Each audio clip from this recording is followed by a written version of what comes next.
Ce module aborde l'évaluation de l'efficacité des outils d'aide à la décision. Le développement de cette formation a été financé par la composante Recherche sur les systèmes de santé et services sociaux, l'application des connaissances et la mise en œuvre de l'unité de soutien SRAP du Québec.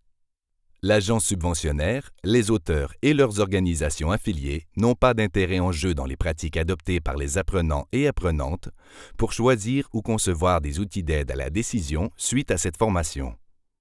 À la fin de ce module, vous serez en mesure de nommer les mesures d'efficacité d'un outil d'aide à la décision.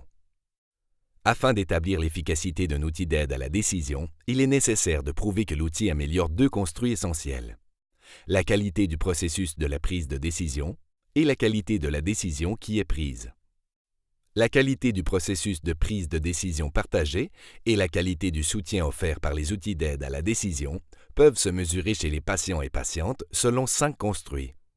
Reconnaître qu'une décision doit être prise, se sentir informé des options, de leurs avantages et inconvénients, savoir ce qui est le plus important pour soi dans cette décision, discuter des objectifs, préoccupations et préférences avec les professionnels de la santé, et être impliqué dans la prise de décision.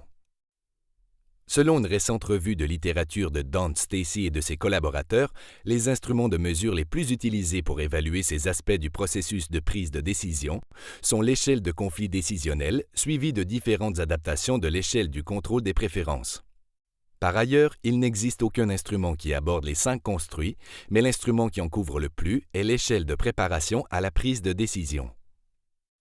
Effectivement, l'échelle de préparation à la prise de décision aborde tous les attributs de la prise de décision, à l'exception de se sentir informé à propos des options et de leurs conséquences.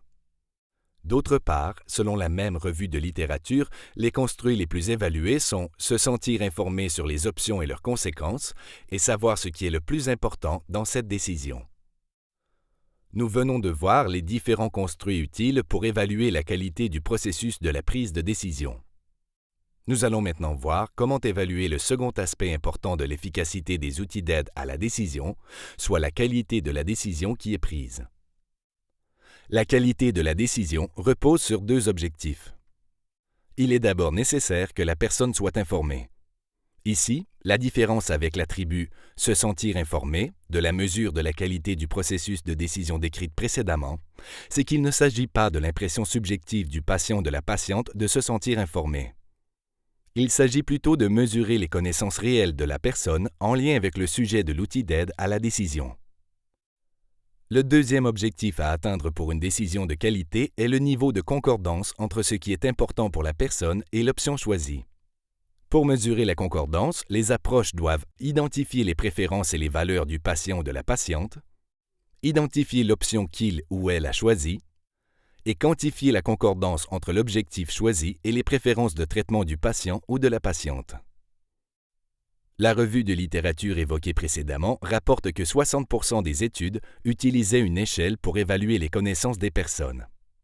De plus, une faible proportion de ces études ont rapporté une mesure de concordance entre les valeurs de la personne et sa décision. L'outil le plus utilisé à cette fin est le Multidimensional Measure of Informed Choice. Il existe plusieurs lacunes en lien avec l'évaluation de l'efficacité des outils d'aide à la décision. D'abord, il y a beaucoup de variabilité dans les construits des outils d'aide à la décision et dans les instruments de mesure qui sont utilisés pour les évaluer.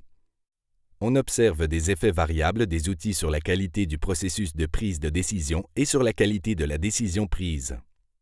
Les mesures actuelles sont majoritairement des autorapports par les personnes. Des recherches supplémentaires pourraient porter sur la standardisation des mesures afin de réduire la variabilité des instruments, notamment sur des populations présentant de plus faibles niveaux de littératie. Des recherches pourraient s'intéresser à évaluer les effets des outils sur l'adhésion à l'option choisie.